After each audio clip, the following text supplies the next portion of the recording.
বিশেষ এটা আলোচনা আছিল, সেইটো হৈছে সূৰা শামস। সূৰা শামস, শামস মানে সূৰ্য। সূৰা শামসৰ তফসিৰ কৰোঁতে তাতে যিখিনি আলোচনা হৈছিল, সৰ্বপ্ৰথমে আল্লাহ তাআলা কি কৰিছে, 14টা শপত কৰিছে। শপত কৰি এটা কথা আমাক কৈছে।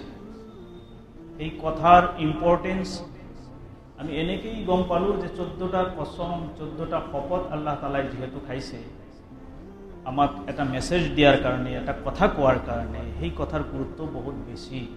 সেই কথাটো কি? ফাআলহামাহা ফুজুৰাহা ওয়া তাকৱাহা।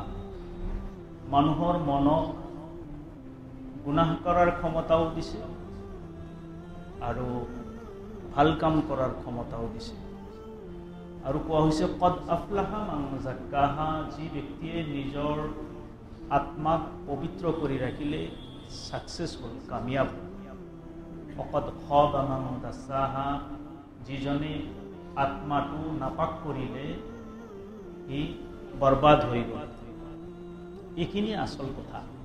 আমি যোৱা সপ্তাহত খালি এটা বস্তুই আমি শিকিলোঁ যে আত্মাটো পবিত্ৰ, অপবিত্ৰ হয় কেনেকৈ আৰু পবিত্ৰ হয় কেনেকৈ। এটা ৰুল মনত ৰখা দৰকাৰ, এটা নিয়ম মনত ৰখা দৰকাৰ যে আল্লাহ তাআলা পবিত্ৰ আত্মাৰ ইমান প্ৰয়োজন কিয় হ'ল। যিমানবোৰ বান্দা আল্লাহ তাআলাই জান্নাতত ল'ব, এটাই কণ্ডিশ্যন, সেইটো আত্মা পবিত্ৰ থাকিব। নাপাক আত্মাৱালা জান্নাতত যাব নোৱাৰিব। আমাৰ জান্নাতত যোৱা যিমানখিনি ইম্পৰ্টেণ্ট, আত্মা পবিত্ৰকৰণো সিমানেই ইম্পৰ্টেণ্ট। আমাৰ জানিব লাগিব আত্মাটো পবিত্ৰ হয় কেনেকৈ। যেতিয়া বান্দাই জানিব যে আত্মা নাপাক হয় কেনেকৈ, পবিত্ৰ হোৱাটো গম পাব। যোনজন মানুহে গমেই নাপায় যে আত্মা নাপাক হয় কেনেকৈ, যোৱা সপ্তাহৰ বয়ানত যোনে নাছিলে তেখেতসকলৰ কাৰণে অলপ ইংগিত দিছোঁ। আত্মা নাপাক হয় গুনাহৰ কাৰণে। গুনাহটো কেনেকুৱা? গুনাহৰ মজাটো সামান্য, কিন্তু গুনাহৰ শাস্তিটো বহুত বেছি। এটা পলক যদি লোভনীয় দৃষ্টিত বেলেগ কোনো ছোৱালী বা মহিলাৰ ওপৰত যদি আমি দৃষ্টি নিক্ষেপ কৰোঁ, এটা ছেকেণ্ডৰ কাৰণে তাৰ শাস্তি 1 ছেকেণ্ড দিয়া নাই। তাৰ শাস্তি ৰাখা হৈছে আখিৰাতত গৰম চিচা গৰম কৰি তাৰ চকুৰ ওপৰত ঢালি দিয়া হয়। এতিয়া চিন্তা কৰোঁ যে কোনো ব্যক্তিয়ে, তাৰ সঠিক মস্তিষ্ক থকা ব্যক্তিয়ে কি এই গুনাহ কৰি এই শাস্তি ল'ব পাৰে? বিবেক যদি ঠিক থাকে। সেইকাৰণে কোৱা হৈছে ইমানখিনি ভয়াৱহ শাস্তিৰ কথা জানিও কোনোবা ব্যক্তি যদি এইটো একচেপ্ট কৰি লয় যে না হয় হওক, কোনো কথা নাই, তেনেহ'লে তাৰ বিবেকটো বেয়া হৈ গৈছে, মস্তিষ্ক বেয়া হৈ গৈছে। যাৰ মস্তিষ্ক বেয়া হৈছে তাৰ আত্মাও বেয়া, নাপাক হৈ গৈছে। আত্মা নাপাক হ'লেতো কামিয়াব হ'ব নোৱাৰি, সাকসেছ হ'ব নোৱাৰি। এইটো আল্লাহৰ ফৰ্মুলা। আৰু আল্লাহ এই কথা এটা দুটা নহয়, 14টা কসম খাই কিনে এই কথা কৈছে। মই যোৱা সপ্তাহত এই কথাও কৈছিলোঁ যে আত্মাটো নাপাক হোৱাৰ পিছত পবিত্ৰ কৰে কেনেকৈ। পবিত্ৰ কৰাৰ কাৰণেও আলোচনা হৈছিল যে তওবা কৰিব লাগে। আল্লাহ তাআলাই কৈছে ওয়াতুবু ইলাল্লাহি জামিআ আইয়ুহাল মুমিনুন, হে মুমিনসকল তোমালোকে সকলো গুনাহৰ পৰা তওবা কৰা। এইটো আল্লাহৰ ওচৰত যেতিয়া আমি তওবা কৰিম, পৰিপক্ক যদি তওবা হয়, যদি তওবাৰ কণ্ডিশ্যন 6টা আছে, 6টা যদি মানি যদি তওবা কৰা হয়, তেনেহ'লে যিমানবোৰ গুনাহ আমি কৰিছোঁ সকলো গুনাহ নেকিৰ দ্বাৰা আল্লাহ তাআলাই পৰিৱৰ্তন কৰিব। ইয়াতকৈ আৰু ডাঙৰ কি অফাৰ থাকিব পাৰে? মই এক্সাম্পল দিছিলোঁ, কাপোৰ ধোৱাৰ ব্যৱস্থা নাথাকিলে সদায় সদায় কাপোৰ নতুন কিনিব লাগিব, কিন্তু ধোৱাৰ ব্যৱস্থা আছে, সেইকাৰণে আমি সদায় কিনাৰ প্ৰয়োজন নহয়। আত্মা নাপাক হয়, আত্মা নাপাক হয়, পবিত্ৰ কৰাৰ ব্যৱস্থা আছে। আৰু এই সিস্টেম যদি নাথাকিল হয়, আত্মা পবিত্ৰকৰণৰ ব্যৱস্থা যদি নাথাকিলহেঁতেন, তেনেহ'লে আমাৰ কি দুৰ্গতি হ'লহেঁতেন, আমাৰ কি কণ্ডিশ্যন হ'লহেঁতেন। আল্লাহ কৰুণা কৰেছে আমাৰ উপৰত, দয়া করেছে, রহম করেছে, যার কারণে আমাক এটা সুযোগ দিছে। কিন্তু তওবা করার কারণে খালি তওবা করিলেই নহয়, তওবা করিলো বা তওবা করাই দিলে কোনোবাই, এনেকুৱা নহয়। তাৰ কাৰণে 6টা কণ্ডিশ্যন। 1 নম্বৰ, গুনাহৰ ওপৰত লাজ পাব লাগিব, লজ্জিত হ'ব লাগিব। 2 নম্বৰ, গুনাহৰ অভ্যাস বাদ দিব লাগিব। 3 নম্বৰ, ভৱিষ্যতত গুনাহ নকৰাৰ আল্লাহৰ লগত সংকল্প কৰিব লাগিব, ওয়াদা কৰিব লাগিব। 4 নম্বৰ, যদি এনেকুৱা গুনাহ আমি কৰিছো যিটো কাজা কৰিব পৰা যায়, কাজা কৰাৰ সুবিধা আছে, এইটো কাজা কৰাৰ পিছত, ফৰ এক্সাম্পল ৰোজা নহলে নামাজ, সুবিধা আছে, কাজা কৰাৰ সুবিধা আছে, কাজা কৰাৰ পিছতহে আপনার তওবা করার যোগ্য, আপনি তওবা করিব, কাজা করার সুবিধা আছে যে, এটাও কন্ডিশন। 5 নম্বর হয়েছে, বান্দার যদি কোনো হক লইছে, কোনো ব্যক্তির হক আপনি আপনার ওচৰত আছে, আপনি হকটো আদায় কৰিব লাগিব। অন্যথায় যেনেকৈ হোক মাফ খুঁজি হলেও মাফ কৰাই ল'ব লাগিব। যে মই পইচা লৈছিলো, মোরতো দিয়ার সমর্থ নাই, তুমি কি মাফ করিবা? আপনার যদি সমর্থ নাই, মাফ করে দিল, বাস পার হয়ে গেল। কিন্তু দূরে দূরে থাকিল, দূরে দূরে কোনদিন দেখাই নকরিল, 5,000 টাকা ললো, খালি দূরে দূরে থাকি থাকি কবাত এক্সিডেন্ট হয়ে মৃত্যুবরণ করিল, দিয়ার নামই নাই। আর যেজন মানুষে শুনা পালে যে এক্সিডেন্ট হয়ে মরছে, ভালে হয়েছে দিয়া, পয়সা নিদিব, ই আর এক্সিডেন্ট নকরব নেকি? কি পরিণতি হব তার? কিয়ামতৰ দিন সেইসকল বান্দাক হাজিৰ কৰা হ'ব, যাৰ মানে এনেকে খেয়ানত কৰি খাইছে, আৰু ক'ব আমানত দি দিয়া, আদিল আমানা, इसकी अमानत दे दो। वो दाएं देखेगा, बाएं देखेगा, बोलेगा ए अल्लाह, ये तो दुनिया नहीं है, दुनिया तो खत्म हो चुकी है, हमें कुछ मालूम नहीं। अल्लाह बोलेंगे अदिल अमाना, इसकी अमानत दे दो, कहीं से भी दे दो। সুবিধা নাথাকিব, আমানত কি দিব? তেতিয়া যিমানবোৰ নেক আমল আছিল সেইবিলাক দি দিব লাগিব, নেক আমলবিলাক দি দিব লাগিব। আকৌ নেক আমল দিয়াৰ পিছতো থাকি যাব, তাৰ যদি গুনাহ আছে, যিজন ব্যক্তিৰ মানে নেক আমল দিয়া গ'ল, তাৰ যদি গুনাহ আছে, সেইটোও বহন কৰিব। 6 নম্বৰ তওবা কৰাৰ চৰ্ত হৈছে, সেইটো হৈছে আল্লাহৰ ওচৰত কান্দি কান্দি দোয়া কৰা। এইখিনি কথা আলোচনা হৈছিল, রিভিজন করিলো, এবার রিভাইজ হল। এতিয়া নতুনকে যেটো আলোচনার বিষয়বস্তু, যে তওবা করার পিছতো নিজের তওবার উপরত অটুট থাকিব নোৱাৰে, তওবাৰ উপৰত দৃঢ় থাকিব নোৱাৰে। তাৰ কাৰণ কি? তাৰ কাৰণ হয়েছে মানুহৰ যেটো মন, মানুহৰ মনটো হৈছে কৃষকৰ খেতিৰ নিচিনা, খেতিয়কৰ খেতিৰ নিচিনা। খেতিত মেহনত কৰি ফসল উৎপন্ন কৰা হয়, হাল মাৰিব লাগে, চাষ কৰিব লাগে, সাৰ দিব লাগে, কিমান মেহনত কৰাৰ পিছত এটা ভাল ফসল পোৱা যায়। যদি মেহনত নকৰা হয়, তথাপিও খেতিত অটোমেটিকলি কিছুমান ঘাঁহ জন্মে না নাই, হেতুর উপরত কিন্তু মেহনত করার দরকার নাই, অটোমেটিকলি হয়। ঘাঁহটো কিন্তু মেহনত কৰি ইচ্ছাও নাছিল যে ঘাঁহ হওক, খেতি পেলাই থৈ দিছে, এনেই ঘাঁহ হৈ আছে।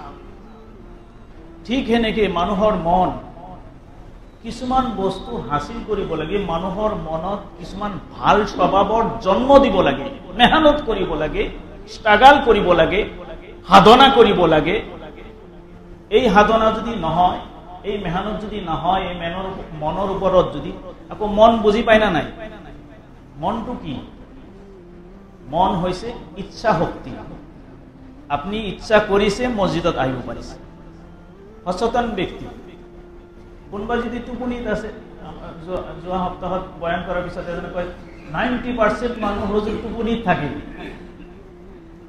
আপনি যে বয়ান কৰে 90% মানুহ টোপনিত থাকে, সঁচাই নেকি কথাটো? সঁচাই নেকি? কথাই নকলে যে টোপনিত আছে নেকি? সঁচা নহয়, আপোনালোকে জাগ্ৰত থাকে। মইহে দেখা পাওঁ চেহেৰা, মই ইয়াৰ পৰা দেখা পাই আছোঁ যে টোপনিত থাকিলে মই দেখা পাওঁ এক্সপ্ৰেশ্যনটো কি মানুহৰ, এইখিনি অবজাৰ্ভ কৰোঁ। কথাটো চকুমুদি কোৱা নাই, আপোনালোকৰ লগত আই কণ্টেক্ট আছে। এজন টিচাৰে গম পায় ছাত্ৰই বুজি আছে না নাই, এজন ভাল শিক্ষকে বুজি পায়। তো এইটো কথা নহয়। মনটো হৈছে ইচ্ছা শক্তি। এই মনটো হৈছে কোৰাণৰ ভাষা। এই আমাৰ অসমীয়া ভাষাত মন যাক কোৱা হয়, সেইটো কোৰাণৰ ভাষাত কোৱা হয় নফছ। নফছ কোৱা হয়। আল্লাহৰ কোৰাণৰ ভাষাত হৈছে নফছ। মন আৰু নফছ একেই, যিহেতু নফছ বুজত নাহিব সেইকাৰণে মন ব্যৱহাৰ কৰি আছোঁ বাৰ বাৰ।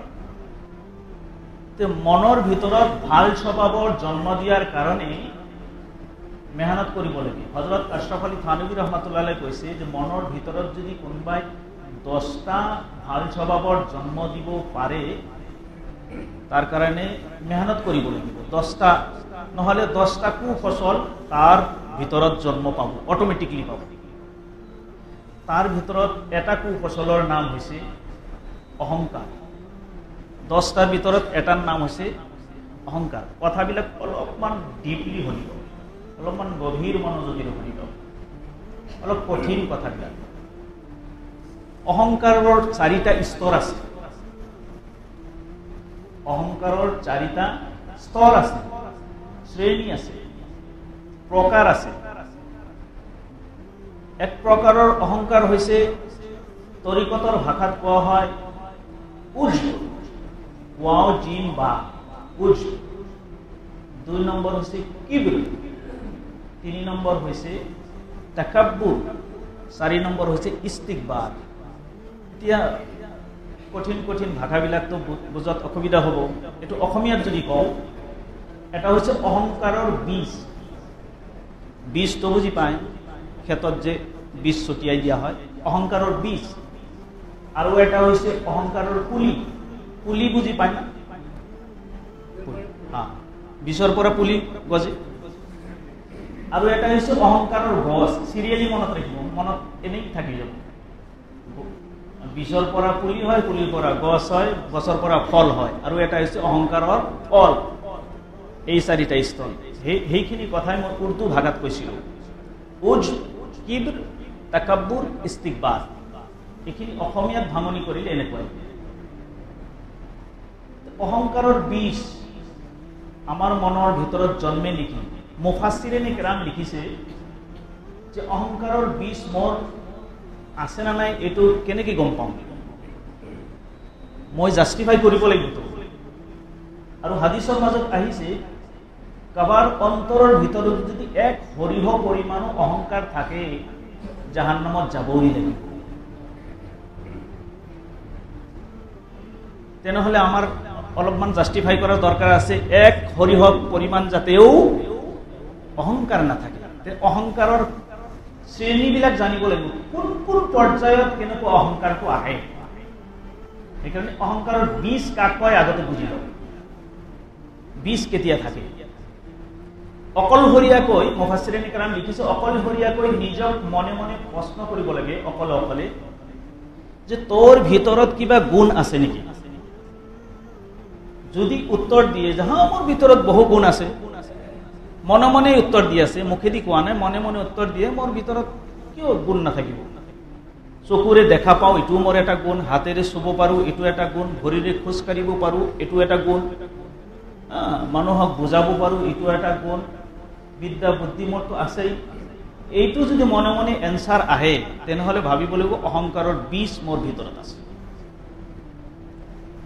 এনচাৰ কি হ'ব, সঠিক উত্তৰটো মনৰ ভিতৰৰ পৰা সঠিক এনচাৰটো কি হ'ব লাগে অলপ পিছত কওঁ, কিন্তু বীজ আছে না নাই আমি অলপমান জাষ্টিফাই কৰোঁ।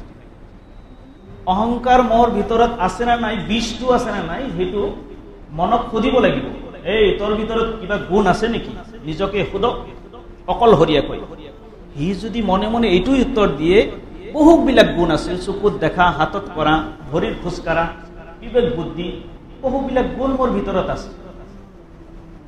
আকৌ সেকেন্ড টাইম আকৌ প্ৰশ্ন কৰক যে এইবোৰ যে তোমাৰ গুণ আছে, এই গুণৰ কাৰণে প্ৰশংসাৰ যোগ্য তুমি নেকি?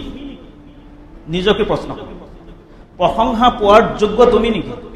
উত্তৰ যদি কোৱা হয় মই প্ৰশংসা পোৱাৰ যোগ্য, মই নিজে হাতেদি ধৰিব পাৰোঁ, চকুৰে চাব পাৰোঁ, বিবেক দি চিন্তা কৰিব পাৰোঁ, মোৰ এলিমৰ জৰিয়াই, মোৰ বিদ্যা বুদ্ধিৰ জৰিয়াই মই সুনাম অৰ্জন কৰিছোঁ, এইটো মোৰ ভিতৰত মোৰ এবিলিটি, মই প্ৰশংসা পোৱাৰ যোগ্য।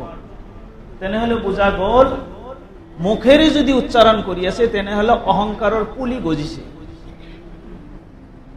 আৰু যদি মনে মনে থাকে, ভাবে খালি মোৰ এইটো আছে যিহেতু এইটো মনে মনে ভাবে, তেনেহ'লে অহংকাৰৰ বীজ আছে। আৰু যদি মুখেৰে প্ৰকাশ কৰে, গুণৰ কথাবিলাক মুখেৰে প্ৰকাশ কৰে, মোৰ বিদ্যা আছে, মোৰ বুদ্ধি আছে, নিজৰ প্ৰকাশ ভংগীটো এনেকুৱাই আৰু নিজে প্ৰকাশ কৰি আছে, তেনেহ'লে অহংকাৰৰ পুলি গজিছে। এনচাৰ কি হ'ব? মনক যে সুধিলো এনচাৰটো, সঠিক এনচাৰ কি হ'ব? আমি যে চকুৰে দেখা পাওঁ গুণৰ অধিকাৰ, এই গুণটো মোৰ নেকি? ইয়াৰ ক্ৰেডিট মোৰ নেকি? সংবিধান কি? প্ৰশংসা কাৰ হ'ব লাগে? প্ৰাপক যোনে পায় তাৰ না দাতাৰ? যোনে দিয়ে তাৰ প্ৰশংসা না যোনে প্ৰাপক যোনে পায় তাৰ প্ৰশংসা হ'ব লাগে? দাতাৰ হ'ব লাগে। চকু দিছে কোনে? হাত কোনে দিছে? মস্তিষ্ক কোনে বনাইছে? আল্লাই দিছে। দাতাৰ প্ৰশংসা হ'ব লাগে। এই কথাটো চাওক, দাতাৰ যে প্ৰশংসা হ'ব লাগে, এই কাৰণে আল্লাহ তাআলা আমালোকক 5 টাইমছ নামাজ দিছে। নামাজত এনেকুৱা এটা সূৰা আছে কম্পালসাৰি পঢ়িব লাগে, ওয়াজিব, যে সূৰাটোৰ নাম সূৰাতুল ফাতিহা। এই সূৰাৰ প্ৰথম সেন্টেন্সটো কি? আলহামদুলিল্লাহ। যোনে ইয়াৰ মিনিংটো জানে তেখেতে ক'ব খালি, আৰু যিসকলে নাজানে নকলেও হ'ব। আলহামদুলিল্লাহৰ অৰ্থ কি? সকলো প্ৰশংসা আল্লাহৰ বাবে।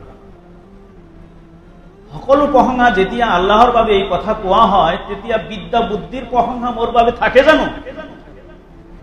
চকুত দেখাৰ শক্তিৰ প্ৰশংসা মোৰ বাবে থাকে জানো? কোনো কিছুৰ মানে গুণৰ যি প্ৰশংসাৰ অধিকাৰ এই বান্দা নাথাকে, তেতিয়া একমাত্ৰ আল্লাহৰ প্ৰশংসা হয়। তাৰ কাৰণ দাতা আল্লাহ। ইয়াৰ প্ৰেক্টিচ কৰাৰ কাৰণে মানুহক যাতে আল্লাহৰ প্ৰশংসা কৰে, ডেইলি প্ৰেক্টিচ কৰাই আছে নামাজৰ মাধ্যমত। আৰু নামাজ আমি বুজি নাপাওঁ, বছৰকে বছৰ পাৰ হৈ যাই আছে, মডাৰ্ণ হৈ আছে জামানা। আগৰ দৰে আৰু সোফা নাই ঘৰত, আগৰ দৰে আৰু ঘৰৰ ষ্ট্ৰাকচাৰ বনোৱা হোৱা নাই। আগত কিহৰ মানে খৰিৰে ঘৰ বনোৱা সেই হেৰিত নাই। এতিয়া মানে ঘৰৰ আচবাব পত্ৰও যদি আপুনি বিল্ডিং বনাইছে, আপোনাৰ বিবিয়ে ক'ব যে এইবিলাক অল্ড মডেল, এইবিলাক গুচাই দি ভাল সেট এটা আনিব, ডাইনিং সেট এটা ভাল চাই আনিব। ক'ৰবাত দেখা পাইছে? সব পৰিৱৰ্তন হ'ল, ঘৰ দুৱাৰ পৰিৱৰ্তন হ'ল, আচবাব পত্ৰ পৰিৱৰ্তন হ'ল, নামাজ পৰিৱৰ্তন আমাৰ নহ'ল। এই 50 বছৰ আগৰ কোৱালিটি নামাজৰ যেনেকুৱা আছিল, এনেকুৱা আজিও সেনেকুৱা আছে। সদায় পঢ়ি আছো আলহামদুলিল্লাহি ৰাব্বিল আলামিন আর রহমানির রহিম, মিনিংবিলাক আমি বুজি নাপাওঁ। আত্তাহিয়াতু লিল্লাহি ওয়াস সালাওয়াতু ওয়াত তাইয়িবাতু মিনিং বুজি নাপাওঁ। সুবহান রাব্বিয়াল আযীম বুজি নাপাওঁ। সুবহান রাব্বিয়াল আ'লা বুজি নাপাওঁ। আল্লাহু আকবার কলো, আল্লাহ আটাইতকৈ মহান, খেয়াল নাথাকে। বুজি পাওঁ আল্লাহ আটাইতকৈ ডাঙৰ, খেয়াল নাথাকে। তো মাজত কলো এটা কথা যে ইবিলাকৰ পৰিৱৰ্তন আনিব লাগিব আমাৰ নামাজৰ কোৱালিটি। নামাজ সেইকাৰণে আল্লাহ তাআলা আমালোকক প্ৰেক্টিচ কৰাই আছে, বান্দাৰ ভিতৰত যাতে অহংকাৰ মুক্ত হ'ব পাৰে। আৰ বান্দাই যেতিয়া এই অহংকাৰৰ কথাটো মানুহৰ লগত কম্পেয়াৰ কৰা আৰম্ভ কৰে, বেলেগৰ লগত তুলনা কৰা আৰম্ভ কৰে, মই অমুক মুফতি সাহেবতকৈ বেছি জানো, অমুক মৌলানা সাহেবতকৈ মই ভালকে কথা ক'ব পাৰোঁ, অমুক মুফতি সাহেবতকৈ মই ভালদৰে মছলা দিব পাৰোঁ, মোৰ কেৰাত আৰু সুন্দৰ, মোৰ টিচিং কেপাচিটি আৰু ভাল, মই ভাল এডভোকেট, মই ভাল এজন শিক্ষক, মই এজন বিদ্বান, বেলেগতকৈ ভাল। যেতিয়া কম্পেয়াৰ কৰা আৰম্ভ কৰে, তেনেহলে অহংকাৰৰ গছ জন্মিছে।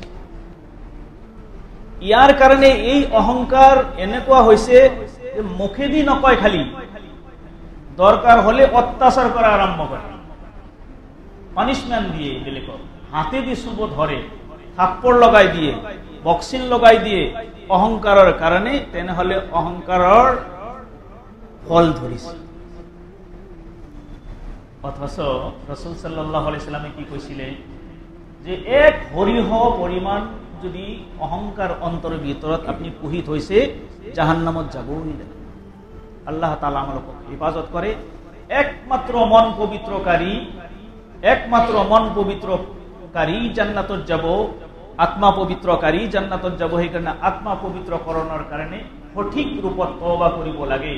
তওবা কৰাৰ পিছত সঠিক সিদ্ধান্ত লাগে, নিজৰ যি মন, নিজৰ যি আত্মা, নিজৰ আত্মাক পবিত্ৰ কৰি ৰাখাৰ কাৰণে আমাৰ ভিতৰৰ পৰা যিমানবোৰ মানে জাবৰ জোথৰ জন্ম হয়, যিবিলাক মেহনত নকৰিলে হয়, এনেই হয়, অটোমেটিকলি হয়। যেনেকে খেতিত ফসল মেহনত কৰি ফলাব লাগে, আপনি ঠিক যেনেকে অহংকার মুক্ত হওয়ার কারণে যেতিয়া আপনি একটা ফসল আপনার অন্তরের ভিতর জন্মিব, তার নাম হচ্ছে শুকুর। আপনি শুকরিয়া আদায় করা আরম্ভ করো। আমি চকুরে দেখু, ইয়ার কারণে শুকরিয়া কার? আল্লাহর। হাতেরে দেখা হাতেরে করু, এটু শুকরিয়া আল্লাহ। হ্যাঁ, মোর বিদ্যা আছে, মোর বুদ্ধি আছে, মোর এডুকেশন আছে, মই মানে ভাল শিক্ষক, মই ভাল মরনা, ইয়ার কারণে প্রশংসা কার? আল্লাহর। আল্লাহ আমাক দিছে। দাতার প্রশংসা হয়, প্রাপকর প্রশংসা নহয়।